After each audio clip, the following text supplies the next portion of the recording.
amigos y bienvenidos a este vuestro programa Dos gatos en tierra de perros. Un podcast de actualidad donde analizamos de manera fáctica y neutral las noticias más relevantes de la política y cultura norteamericana.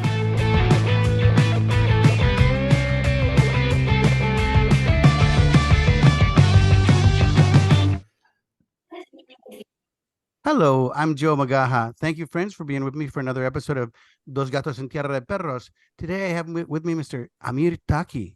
Welcome, Amir. Welcome. Thanks for having me. Same here. Thanks for being here.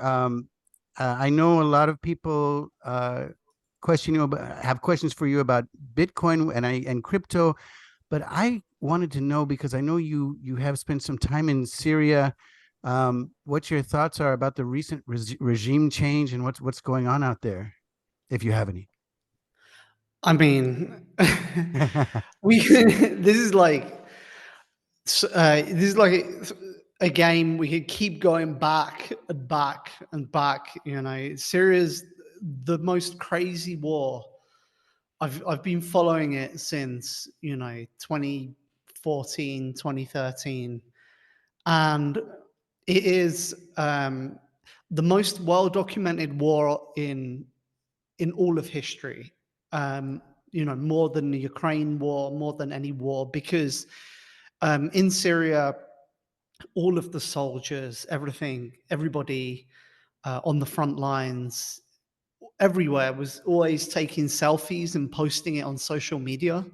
And you have a lot of these very, organized groups doing open source intelligence, gathering that data, that there are very accurate maps, day by day maps, often hour by hour, showing, where's all the front lines. And Syria is just a very crazy war with so many factions, so many different goings on every day. It's like a huge amount of lore that you could get, really, really stuck into it. So very, very complicated and really deep war.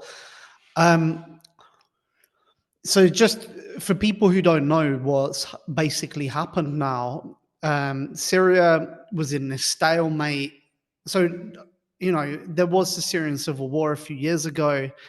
There was the, democratic rebels that were supported by the CIA, by the Americans, versus Assad, which is aligned with Russia and Iran. And this was kind of like the main. And there was this really big conflict for Aleppo, which is a major city. This was a few years ago. And the maps, there was this map where it was two big spirals. One was the rebels, one was Assad, and they were both trying to encircle each other. And it was such a tense battle, because each side was trying to encircle each other, and it kind of looked like the rebels were about to break Assad. And they had this like really long arm, and they were encircling each other, and it got like two circles going around each other like a spiral. And they didn't manage to break the Assad. And then what happened was they actually started reversing, and the Assad tentacle started getting stronger and stronger. And the reason why that was so key was because there was this like common wisdom that whoever wins Aleppo wins the war. And, then the rebels got pushed on the back foot, and it was kind of like accepted that the rebels had lost Syria. They were pushed more and more increasingly into these like fringe areas. The only really strong fighting force, which was the main force, was Al-Qaeda, which is the force now known as HTS. Before they were Al-Nusra Front. So basically, Israel and Turkey, together with the US, they finally like cut a deal, and they said, okay, we're going to back, Al-Qaeda and their proxies. So Turkey has their own proxy called the SNA, but really, they're kind of like, they're very close forces. Turkey's proxy and Al Qaeda. So basically, the US, they went into the Middle East, a decade ago to defeat Al Qaeda. And there was all these wars that started. Millions of people have died. 3 million people in the Middle East, in Iraq and Syria. And now we're bucking Al Qaeda. We're paying the salaries of the fighters. We're arming them. Al Qaeda's our guys. So there's something really fucked up, something really strange, where we're fighting these foreign conflicts and nothing makes sense anymore. It's like, we caused all this instability because we want to defeat Al Qaeda, but now actually Al Qaeda is our friends. So so what happened then in this last month was, it was like once all the stars aligned, once Turkey and Israel were together, they backed Al Qaeda and they took Aleppo. And it's at that moment when they took Aleppo that I saw it. I was like, okay, this is it. It's over. Because Aleppo is like very strategic. It's it's like a major industrial center, maybe more important than Damascus. And that's basically like a major heartland in Syria. So they won that. They very quickly pushed to cut off the coast. And it was like, whoa, this is happening. The real shock was how quickly it happened, like 10 days for the fall of the government.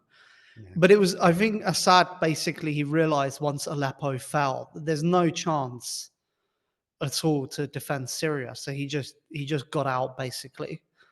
Yeah. So, and it's just, I don't know why the US is supporting Al Qaeda.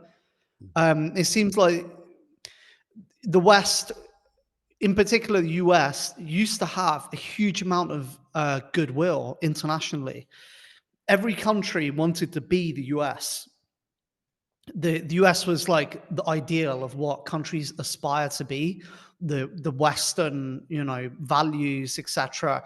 And that's why even opposition movements that were struggling, against, imperialism, like, for example, the early Palestinians, etc., like the PLO, they would pay lip service to like human rights, to Geneva Convention, etc. So there was still like this tremendous soft power even amongst the enemies of the US. But the US has, with Henry Kissinger and the rise of this ideology in the US of just, it's a very materialist ideology of just raw power, of domination, or it's like America as a hegemon at all costs. So the US has played this like very dangerous game where they've just backed whichever side in the moment give them an immediate advantage, which allow them to maintain power. In the Middle East in particular, they've played this game of division, of deliberately destabilizing countries. And that has created internationally now a fracturing of this like world order that used to be under the US. The US had the momentum and they've basically just, burnt it for and the US hasn't seemed to learn its lesson, and it keeps doing the same tactics and strategy, which is now we're backing Al Qaeda. And, that's great for, the power brokers of nation states. Is it great for people, for citizens, of the respective nations? I mean, what does it mean for Syria? It now means that Syria is going to become basically the next Libya. Or Lebanon. Yeah. And we saw what happened with Libya, where Libya was, there was basically a buffer of all the refugees from Africa coming to Europe, because when they came to Libya, Libya would send them back. But then now Libya is just like a lawless zone. Even Libyans themselves, they're fleeing the country. same thing is going to happen now to Syria. It's going to cause a cascade effect. It's going to allow Islamists, even if they're not directly fighting against the West, it buys them time to organize, to build up their capabilities. And they're doing a rebrand now where they're saying, oh, like, for example, I saw an interview with the leader of Al Qaeda in Syria, Al Jilani, the other day.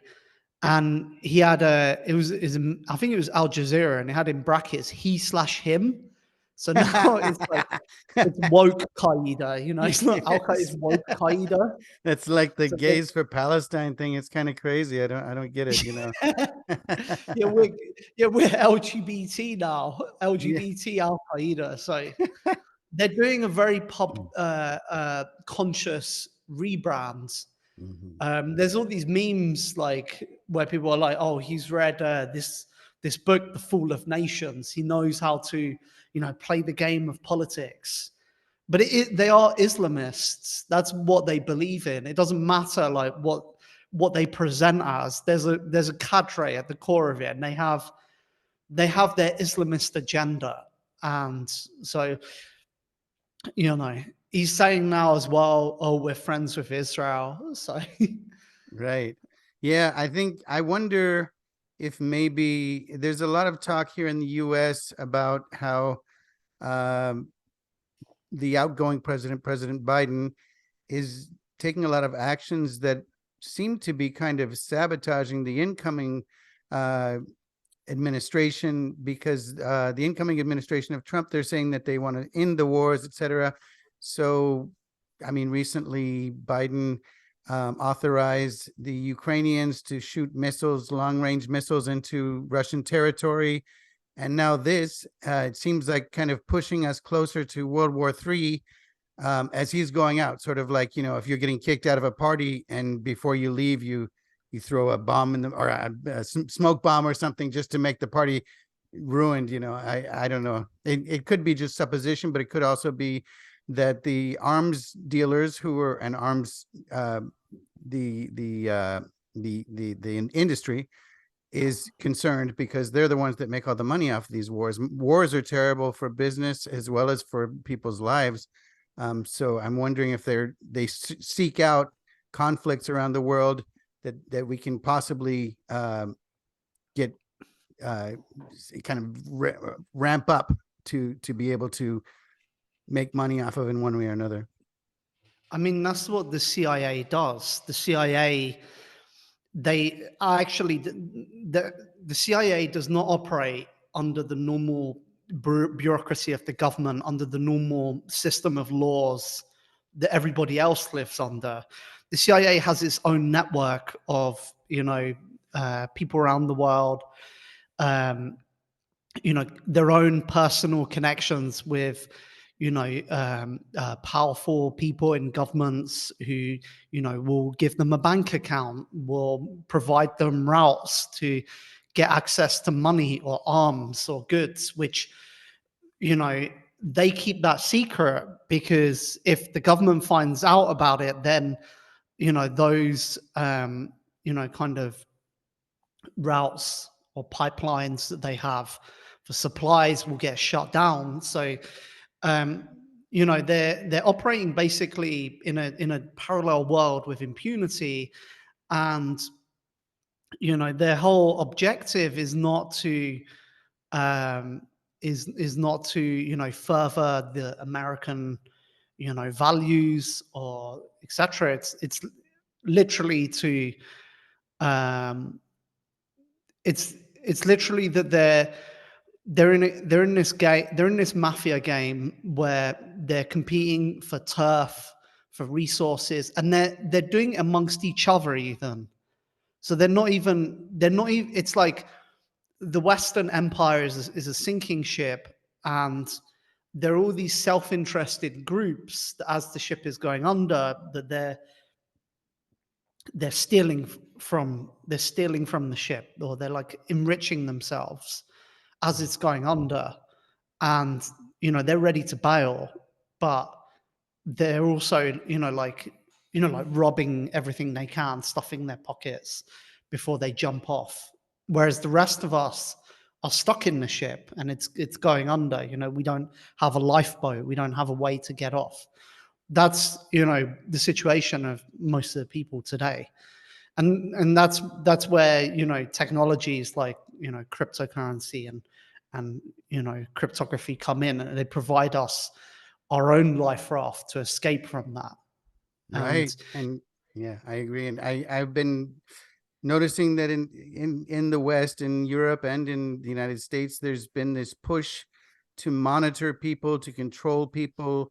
Part of that was trying to ban crypto because they're trying to push their own digital currency, and they can't track crypto. But actually, I guess now you can track crypto to a certain extent, and the corporations have kind of hijacked it, at least Bitcoin in some things. But I'm wondering, because also they're trying to control information. People are going to jail for posting hateful speech or things like that in Europe or in England, I believe. And I think people are pushing back on that, and I think that's going to change. But what are your thoughts about that? It seems like it's an empire that's kind of clinging to power, but slowly going down because they're not going to be able to control the way people spend their money and the way and who people are. I mean, there's a new law in Spain that I think tourists have to give a ton of personal information when they check into a hotel, including their bank accounts and what their relationship is to the person they're traveling with. It's crazy. That's shocking. Yeah. I remember in Spain when they made that you have to KYC for the Airbnbs, and they scan your passport, but that one is new about all that information. Yeah, Spain is going quite bad. Like it's very difficult to live in Spain and make a business or work on a project these days. You worked in Spain for a while on a Catalan separatist project, is that right? Or yeah, that's correct. But how did that go? Yeah, so I mean, I can talk about that, but to answer your question about the anonymity stuff, like I remember, I was a teenager and I read like a statistic, or I wasn't a teenager, I was maybe like 20 or something, early 20s, I guess, or before that. But anyway, I read a statistic that London has the highest rate of CCTV cameras in the world. And I remember that there was this open source library or code for visual recognition I was playing with called OpenCV. And I remember I made like a little app with it that when you have your webcam, it will kind of like track your face by drawing like a little box around it and identify your features. And so you could use that to track people. And I remember just telling people that, look, let's put one and one together. London has the highest rate of CCTV. There's this very trivial thing that it's very trivial to track people's faces. And I remember telling people about that, and people thought that was crazy. They were like, like when people give you that weird, like schizo look, like, you realize you've crossed the line, and they don't say anything. They kind of like, I'm like, huh. And they kind of like, or maybe they do say something, but that was very much the vibe. Yeah. Until Snowden came out, and a lot of what he said, was just I found it quite banal. Like, he was like, oh, the government's spying on you. And I was like, I remember thinking like, yeah, that's quite obvious, but it had like a huge impact because it was not obvious for many people. And, a lot of people now, if you talk to them about COVID, they similarly say, this was for me a waking up moment, a dawning of realization. And now it's become like, it's because of that Snowden revelation that has caused like, cryptography, having encrypted communications to be like an essential part, or at least like, like a really important part an often like desired property of communications, whereas before it wasn't really, part of the discussion. But even then, like until I'd say even a year ago or maybe 2 years ago, there was very much this prevailing dystopic doomer vibe where everybody was kind of going, yes, there's these mega machines of power, of like AI, state surveillance. Yes, we're being, trafficked as uh, resources in this system that is benevolent, doesn't Right. is indifferent to our As if they're concerns. ever benevolent, Yeah, or even outright hostile to people. But there's absolutely nothing we can do about it. There's no way we can fight back. We're just completely powerless. We're small. But then that's changed now, where there is a prevailing vibe shift where people are kind of mobilizing, and there's a sense that, like, yes, things are changing.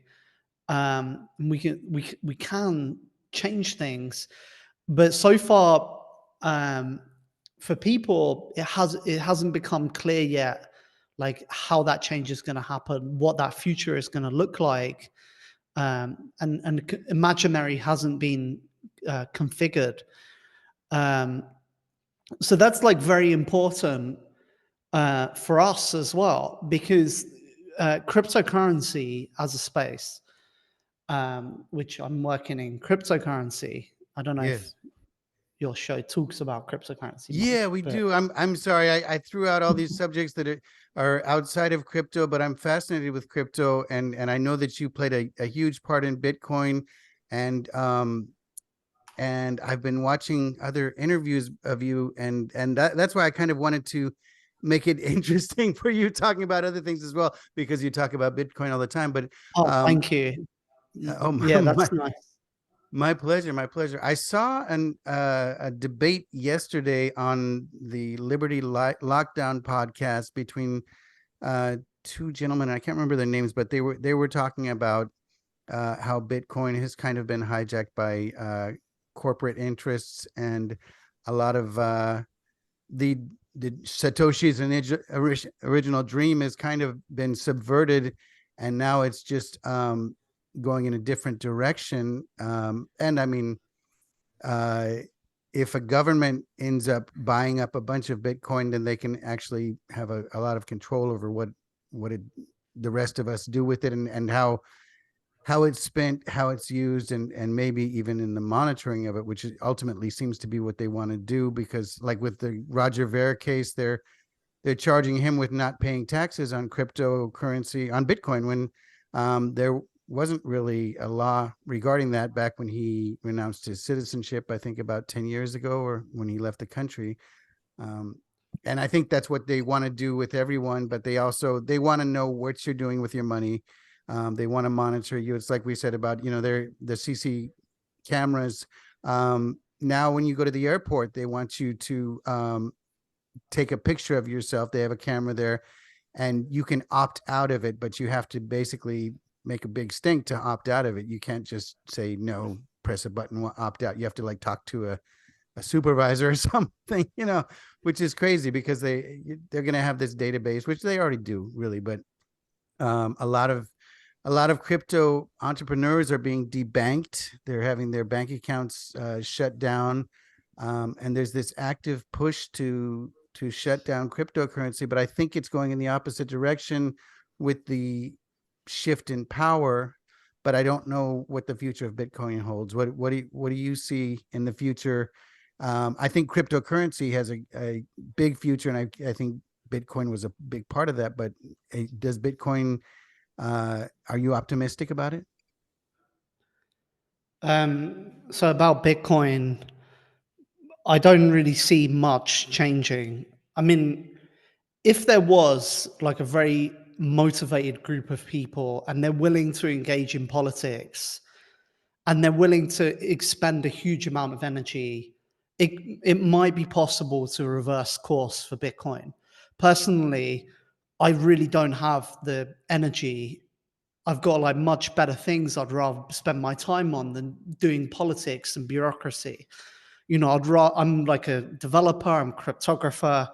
I'd rather be building the like next gen of like, you know, the next gen financial paradigm that allows people to reclaim their freedom and to escape this, you know, regime of power. So, but about the wider crypto space in general, you know, as I said, there's this kind of vibe shift that's happened recently.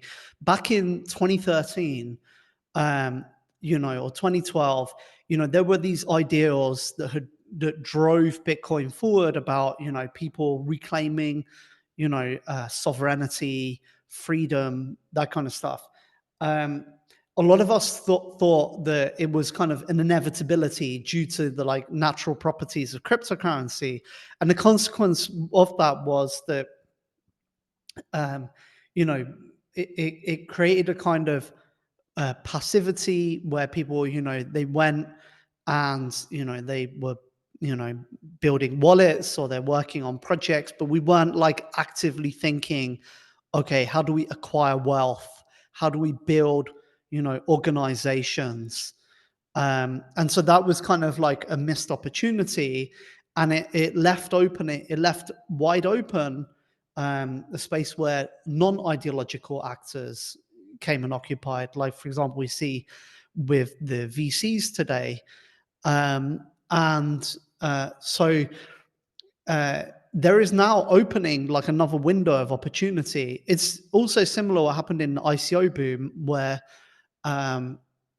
you know, I remember at the time somebody was telling me to do an ICO and I said, oh no, I want to, you know, spend my time to properly research what I'm working on. And by the time, you know, I had done all of that, the ICO thing had finished. So other people, they just rushed to market. They didn't even have a concept. They raised a ton of money and, you know, they didn't even build anything. So, you know, but now there is another window of opportunity that's opening. And the thing is, you know, we shouldn't be complacent in the sense like, oh, you know, cryptocurrency. And this is the thing, like, you know, if on the internet, if on social media, you know, if I write something that's critical about Bitcoin, I will have a ton of Bitcoin maxis flood me, attacking me, because all they want to hear about is bull posting.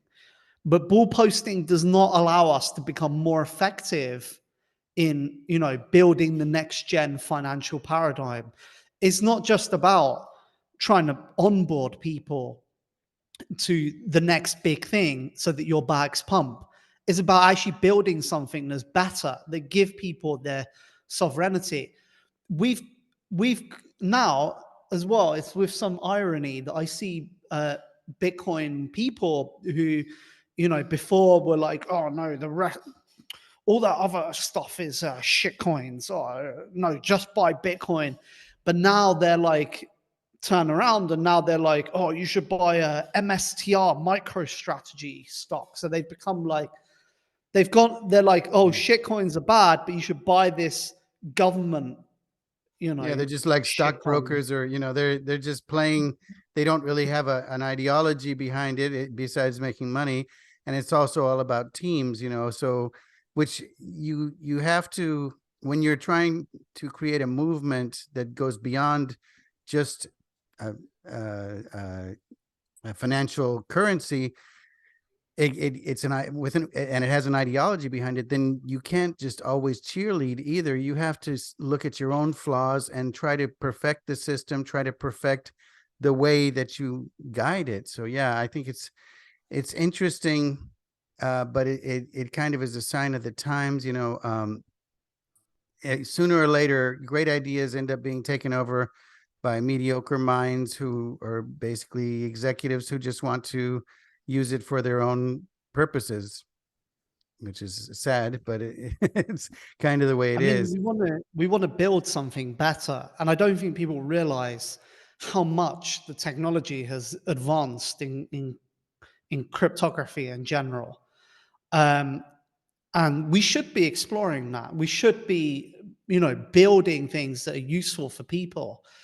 Utility, that's the key. But now, but my point was is that people, people that are really into Bitcoin are now basically, full-time analysts of MicroStrategy, and there's not really. It's like everybody who did have vision that was part of Bitcoin in the early days, everybody that had skills, everybody that was a builder has basically left from Bitcoin.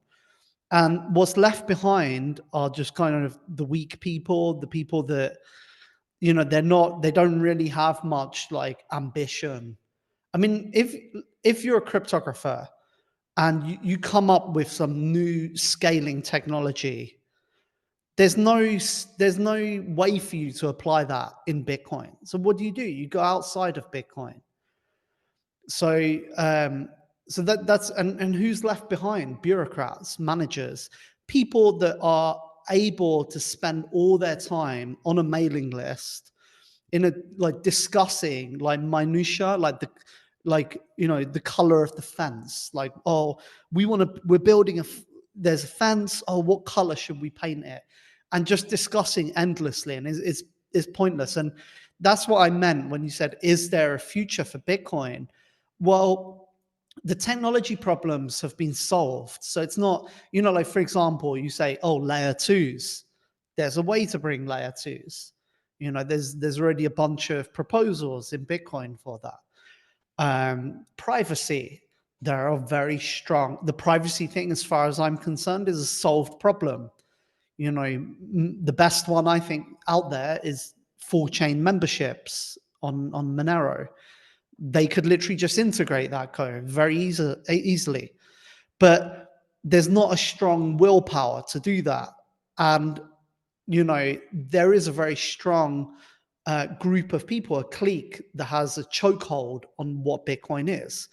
And there, amongst that group of people, there's a very incestuous power play where they kind of go, they kind of go and they kind of go, oh, Bitcoin doesn't have any leaders. It's a decentralized project.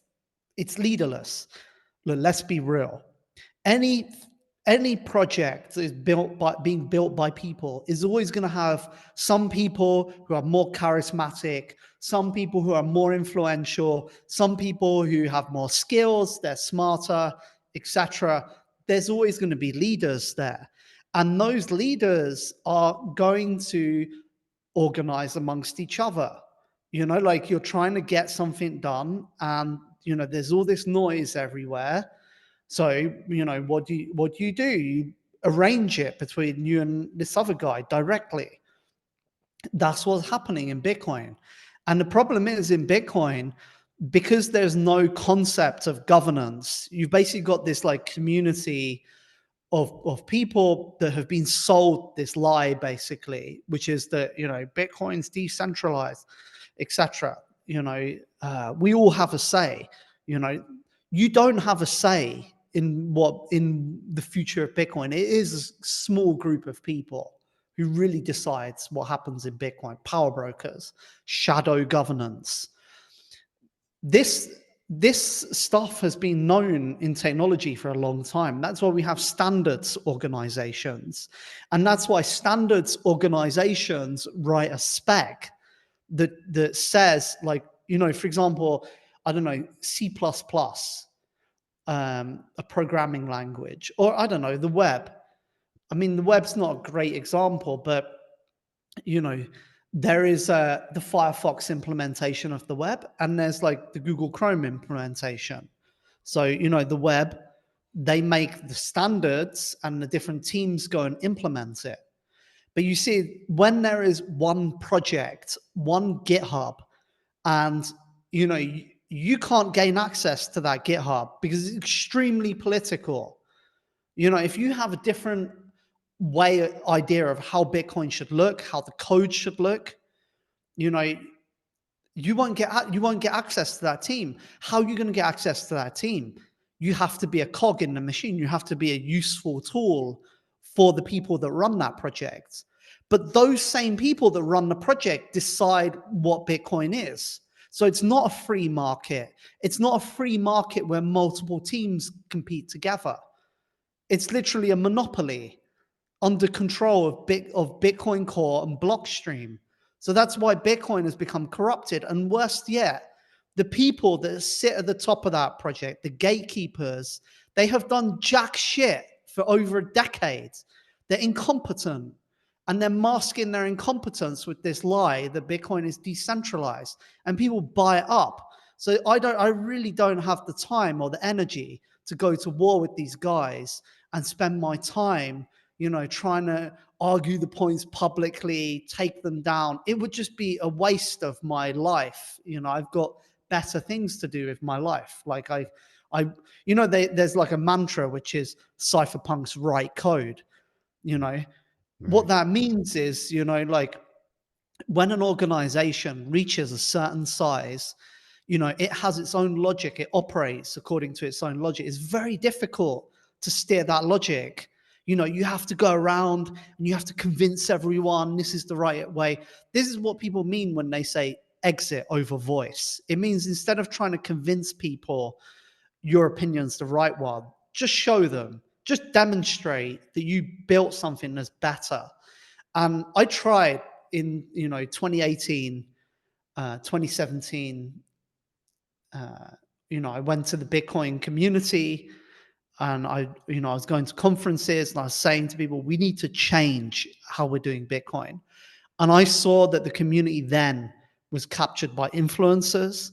The influencers, they go to conferences, they give talks, they like that. They're like little mini celebrities. Mhm. And, they got clout. That's their job, basically. Their job is not like developing Bitcoin. There's nothing to do on Bitcoin because it's like basically locked down. But there are people, there is now, it's kind of interesting because there's like a new kind of class of people that's emerging who they didn't grow up, within this kind of, hierarchy or this structure. They grew up outside of it. A lot of them, they're like, they've been heavily involved in other ecosystems like Ethereum, like Monero. They've been exposed to what's happening in the wider space. They're more open-minded. They know about the new technology, and they're pushing for, this upgrade where they're saying, like, oh, let's have OpCat.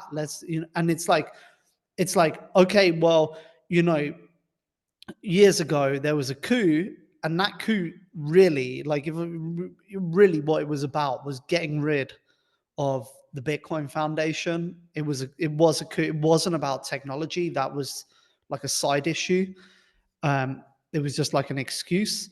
But okay, that side won, and then people are like, okay, what's your solution for scaling? And they were like, oh, Lightning and, blah, blah. And it required all these weird changes to Bitcoin, like really strange protocol changes.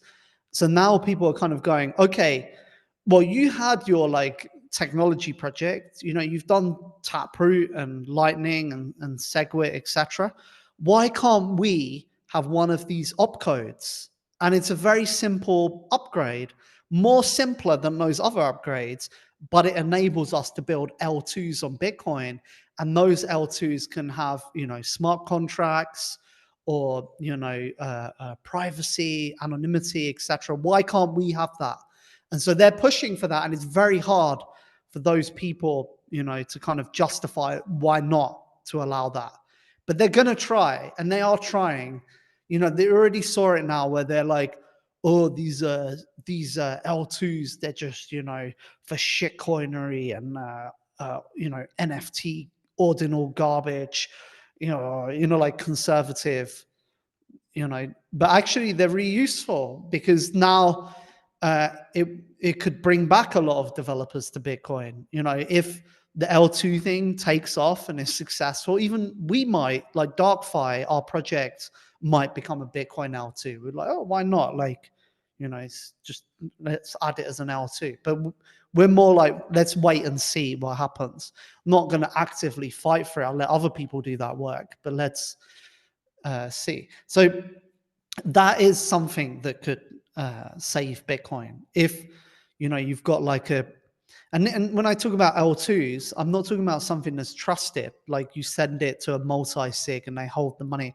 No, an L2 is trustless. It's like, I've seen people claiming that they have bridges which are like trustless and, non-custodial. That's all a lie. There is no bridge that is trustless or decentralized. All the bridges today, they have some trust. The only thing that exists currently that is trustless in the cryptographic sense is a roll-up, as like a ZK roll-up or optimistic roll-ups.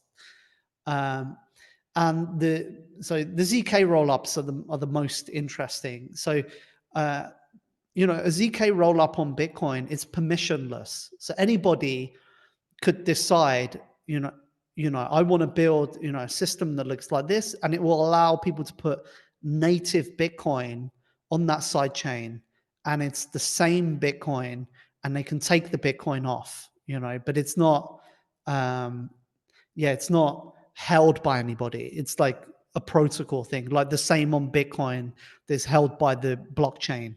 So we'll see how that goes. Yeah, I'm wondering, El Salvador is now using Bitcoin as one of their forms of currency.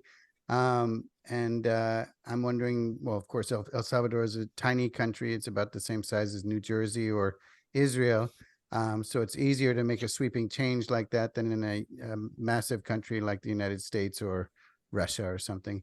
Do you foresee other governments ever taking on cryptocurrency as a form of accepted currency? Yeah, I mean, it's something that's happening now. I mean, El Salvador, they made a really big bet and they really put their country on the map, and it's going to pay off. So fair play to them. They tried to they wanted to create a Bitcoin circular economy, and they wanted to attract Bitcoin companies to come and build there. But the problem is that in Bitcoin, there is not really that much in terms of like ecosystem companies building on Bitcoin. So it doesn't really make sense compared to, for example, Switzerland, where they've done it not just for Bitcoin, but for cryptocurrency in general. Now, Switzerland, they used to have the Banking Secrecy Act, and they used to have their very strong sovereignty and autonomy because outside of Europe, because of their financial network. But now they're like, there is infiltration inside of the government by the EU, by the globalists who are trying to like hijack Switzerland and kind of reel it in. So a big key point of that was several years ago, the Banking Secrecy Act was repealed.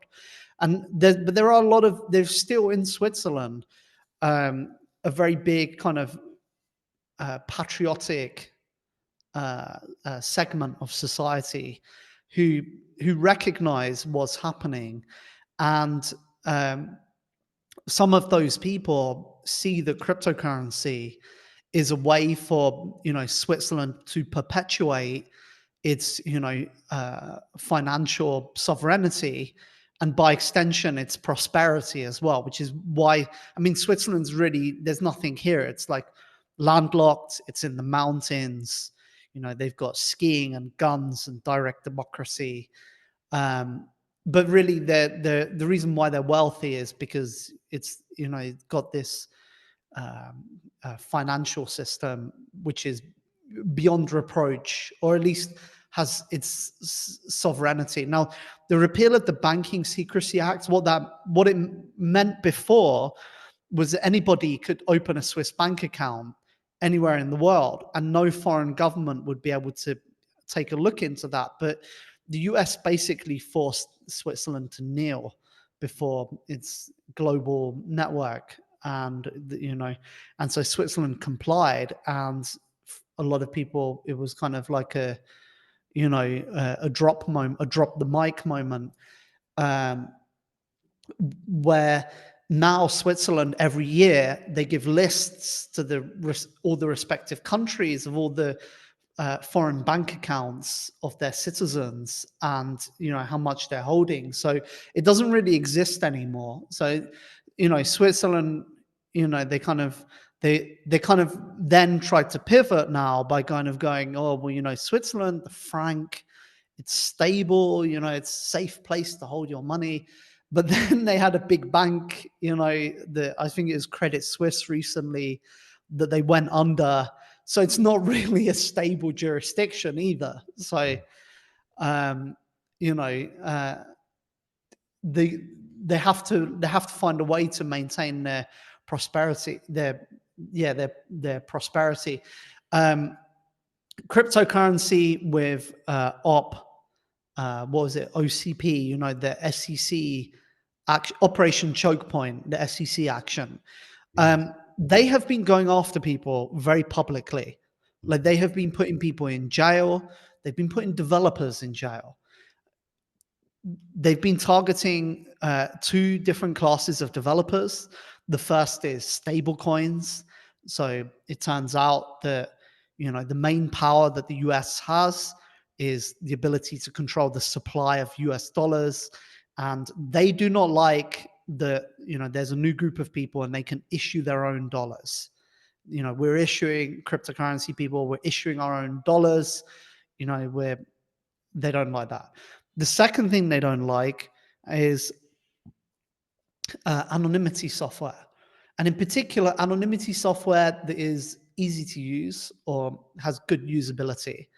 So they're going after developers. And what's interesting about that, they're not necessarily putting devs in jail directly for having written anonymous cryptocurrency software, but they're using other things. They're going like, conspiracy, basically conspiracy to commit fraud, or conspiracy to hide money or something. I don't know. I'm just guessing. They say, so they use like a bunch of arguments. They say, oh, in this DAO, you had these governance tokens, so therefore it's like a company, blah, blah, we've got your signal chats, etc. So, Stalin said, show me the man and I'll show you the crime. So it's kind of like, oh, we want to go after that person. What are the laws that they've broken? Let's get all these together and build a kind of case against them. And they like leverage all these things to like persecute cryptocurrency developers. But then more generally, now we're talking about like investors and so on. There's been a lot of people that are being probed. So they're having audits of, have they paid all their taxes, all their paperwork. So it's definitely politically motivated, where you're like deliberately going after a whole bunch of people to try and, get dirt on them and to make their lives harder. But even, excluding laws, like even like explicit, I said like, oh, show me the man and I'll show you the crime. Even if people haven't broken laws, like explicitly, like for example, I'm very careful not to break laws. I'm like trying to follow, like I have a company, etc. Still, they're making my life difficult. Like, many times I go to airports, they're questioning me. They keep me for several hours. They keep me for 6 hours. They're asking me all these questions about everything. Recently, I went to Mexico. They stopped me. They brought out a file on me. It had my photo and all my information. They're asking me questions. They said in the end, oh, you can only stay for 10 days, which, normally I can stay, like a month or however long I want in Mexico as a British citizen. Right. Then after 10 days, I was at the airport ready to leave back to my home in Switzerland, where I have a company and, I've got Swiss residency. And in the airport, they go to me, oh, you need a visa to enter Switzerland. I'm like, no, I'm from England. English people do not need visas to enter Switzerland. And they were like, oh, but you do need a visa. And I'm not talking about the immigration. I'm talking about the airline when I'm ready to get onto the airplane. They're blocking me at the check-in desk.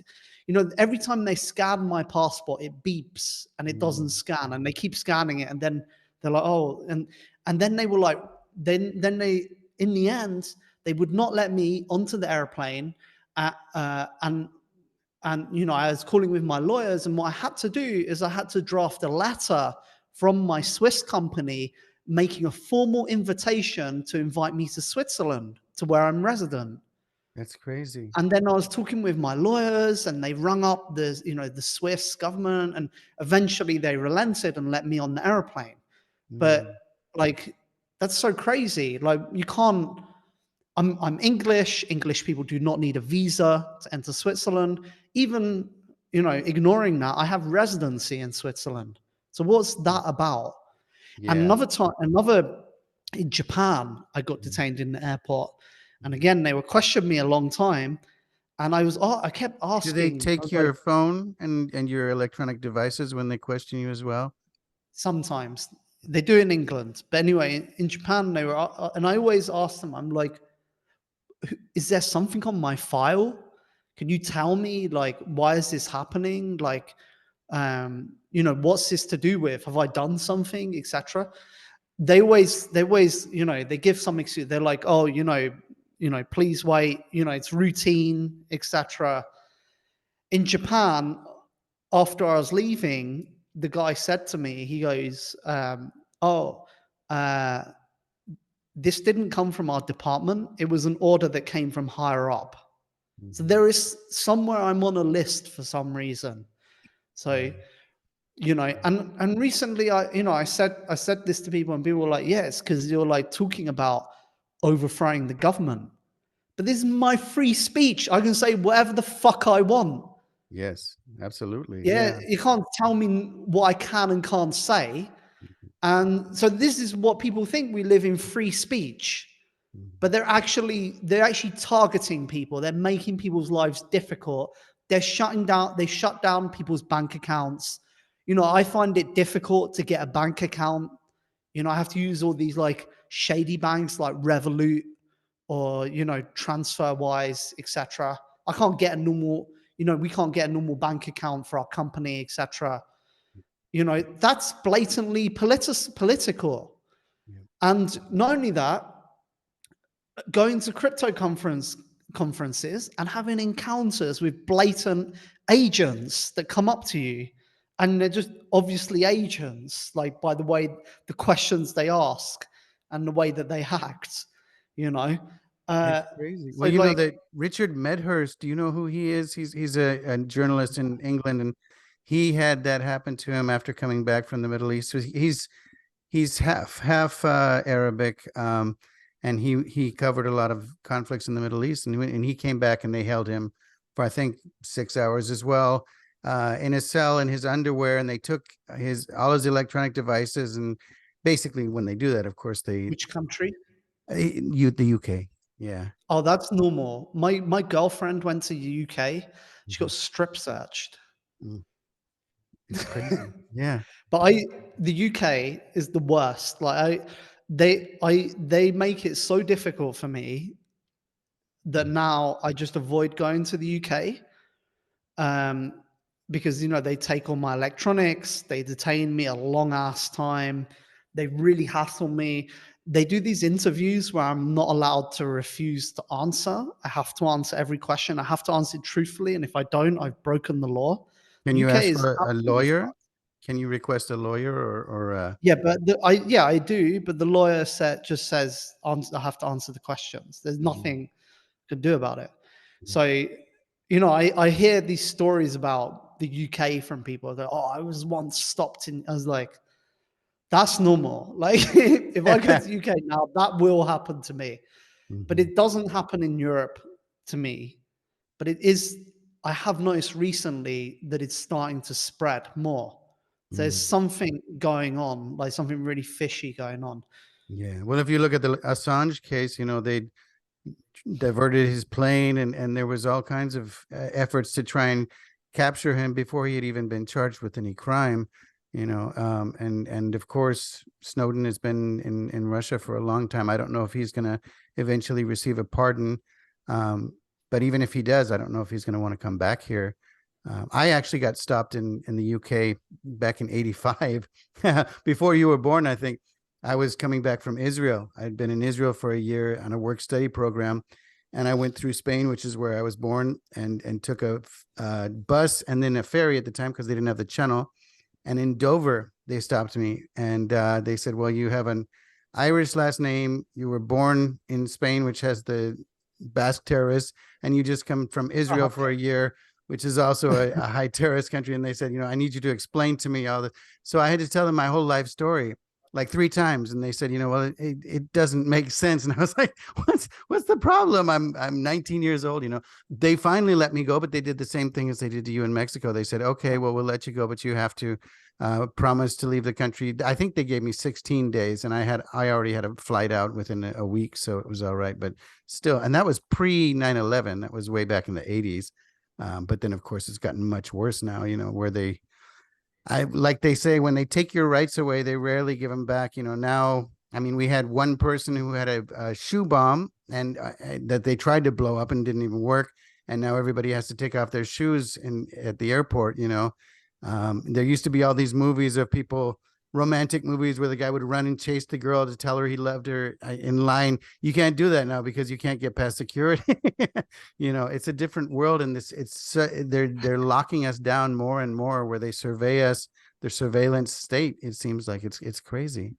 Yeah, I went a year ago on this rich crypto guy's private jet, and that's the only time I've ever been on a private jet in my life. But it was so crazy because you literally just drive to the airplane and you walk on the airplane, and there's no security, nothing. You fly to your location, you just walk out the airplane. So the ultra wealthy who travel in private jets, they have none of this shit. It's just us. It's just normal people that have to deal with it. Yeah. I've said that for a long time. Rich people are basically international entities, because if they want to change citizenship, you throw $500,000 to a country and they'll make you a citizen. So you can say, oh no, I'm not American anymore because I don't want to pay the taxes. I'm a Cayman Islander or whatever. It's crazy, but it's wild. I'm trying to think of, there's so many questions I want to ask you, but I know we've been on for a while. I appreciate this so much, and I definitely do want to have you back. I'm still learning about crypto, and it fascinates me, but I feel like a second grader who's already all of a sudden been thrown into high school and doesn't understand it's 16th century British literature or something. But I appreciate so much. What are your thoughts about the next year and few years going forward, now that the administration is changing in the United States? Do you think that's going to change the way crypto is looked at? They seem to be more friendly towards crypto than the previous administration. Do you think they're going to ease up on all of this lawfare that they're doing, or do you think it's going to continue? So people are hoping that Trump makes a kind of drastic change to the regime of power in the US. And if we're realistic, the problem is not the government. The problem is the military-industrial complex. And I don't even think it's that important downsizing the bureaucracy. Yes, it might save a bit of money, but the main thing that's taking money out of society is this vast expense. The CIA, the military industrial complex, etc. And Trump does not have an army, a revolutionary army that he can use to go against those guys. If he goes against those guys, they will assassinate him. So he's not going to touch those guys. And if and that is the main base of power in the US that decides, foreign policy, that decides, the real shadow governance of the world. So I don't think that there's going to be like this drastic, radical change in the US government. However, it does buy a lot of breathing room for people working like myself on cryptocurrency. Does that mean that, for example, I could make a Bitcoin mixer, which currently a Bitcoin mixer is highly illegal. If you make that and you operate that, you will go to jail. I don't think Trump is going to legalize that. I don't think he's going to really, drastically protect privacy projects. I still think that privacy projects are, they're in that zone of projects which are unacceptable or not accepted. But it does allow our work. It does. So, for example, in Switzerland, they're offering a safe haven for privacy projects. So before Switzerland, the SEC was, for example, when you do a cryptocurrency project, one of the things is, for example, the law and, how you use different laws, different pathways, different jurisdictions to enable your activity and, launching, for example, a new L1 or a new project and not get sent to jail. Like, as I said before, they're going after, anonymous cryptocurrency developers or developers that are working on anonymity software, particularly anonymity software that's usable. And, they leverage the law to do that. And if you make it easy for them, then they will go to jail. So the whole point is not to make it easy for them, not to break laws, especially stupid ones, by having knowledge and by doing things properly, so that you can live to fight another day.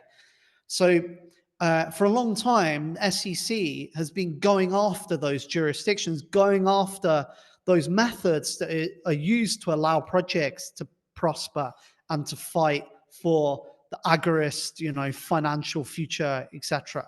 They were like, crypto needs to be stopped. It needs to be shut down. And we need to ensure these guys are not able to operate. And even if that is outside of their jurisdiction, they can make your life difficult. As I said, I'm on a list. The airports, they're doing this stuff, etc. But now, with this new administration that's coming in, that pressure gets eased up now. And in fact, they're going to start buying Bitcoin. They're going to legitimize cryptocurrency, which allows, for example, Switzerland to go, oh yeah, privacy, that's cool, And who knows, even maybe it becomes accepted in the US. But I think that support explicitly by the US government, that protection, it will only go so far. There's a limit to how radical that change can be, Yeah. And, but I do think that the US is a major center of cryptocurrency, and their base of power is their global, financial system. But that financial system is really corrupted. The way that they shut people's bank accounts down, the way that they use sanctions, the way that it's heavily politicized. A lot of countries now, they're de-dollarizing. They're turning away from that. Yes, they're starting to BRICS. do trade. Yes. For example, the BRICS nations. So it's very smart for the US. It's the correct strategy for the US to double down on the future of finance, which is cryptocurrency, and to go, cryptocurrency, that's the future. Let's protect this future.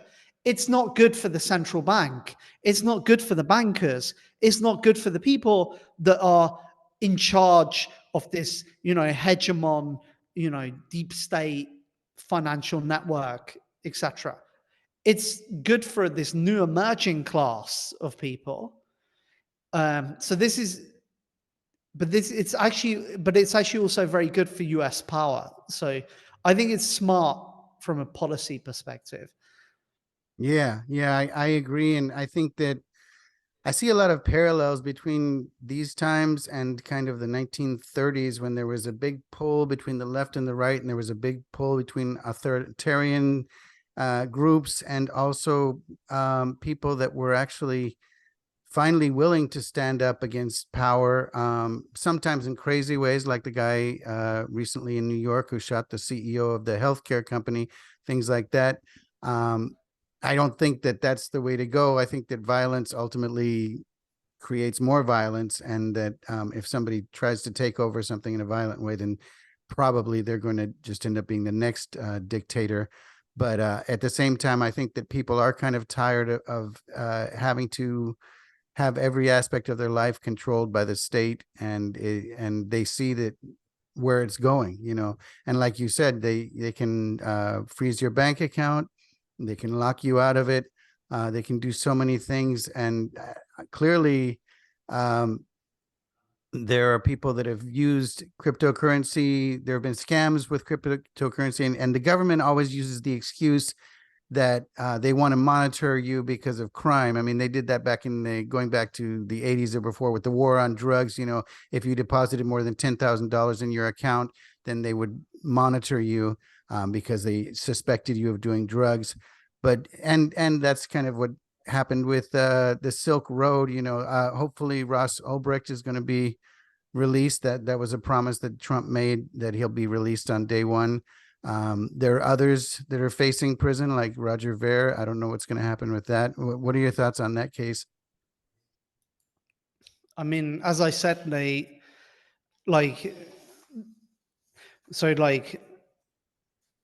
as I said, they're blatantly going after crypto people, auditing them, digging up their old files, making people's lives difficult. So it's definitely a politically motivated investigation. So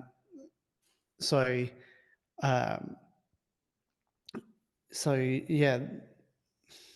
Yeah, hopefully they'll back off on that with the new administration as well. It seems like there's a lot of pull and push in this transition, and we'll see what happens. I want to thank you so much. Where can people find you on the internet and follow your work, because you're always so active with everything, and I definitely will be following you going forward as well. We have a DarkFi Telegram. Mm-hmm. And I also have a Twitter called Narodism. So those are two good entry points. We also have our own chat. We're releasing a UI soon. So when that's available, people should download that and get online. Wonderful. Wonderful. Well, thank you so much, Amir. And I hope to have you back sometime, as we're in such a rapidly changing world. I'm sure within a few months there will be a ton more things to talk about, especially with what you're developing, but also just on a worldwide level. And hopefully I gave you a little break from talking only about Bitcoin. Yeah, well, you still talked about Bitcoin. Right, that's quite a bit. It's well, all right. Yeah, I think people would probably, if they see this and they see that we didn't talk about Bitcoin at all, they'd be like, what a ripoff. You have him on and you don't even ask a question about Bitcoin, so what are you going to do? But thank you so much. And I hope to have you on again. And thank you to all our listeners, and we will see you next time.